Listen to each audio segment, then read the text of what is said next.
நான் முன்னே செல்லுகிறேன், நீங்கள் பின்னே பாருங்கள் என்று நான் அழைக்கவில்லை. நாம் அனைவரும் சேர்ந்து செல்வோம் என்று அழைக்கிறேன். வா, இந்தியா முழுவதும் காபி பண்ணம் அடிக்க நினைக்கும் மோடி அரசுக்கு பாட புகட்ட வா. இந்த அழைப்பு தென்றலை தீண்டல்ல, தீயை தாழ்ந்து வரும்.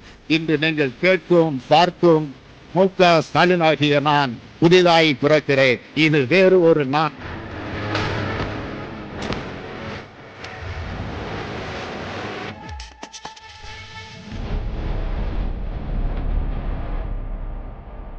தலைவர் கலைஞர் சொன்னது போல, நான் என்பதை விட நாம் என்ற சொல்லுக்குத்தான் வலிமை அதிகம். அதனால்தான் ஆட்சி பொறுப்பேற்றவுடன் இது எனது அரசு அல்ல, நமது அரசுன்னு சொன்னேன். வாருங்கள், நாம் அனைவரும் சேர்ந்து நமது கனவுகளை நிறைவேற்றிக் கொள்வோம் என்று சொன்னேன்.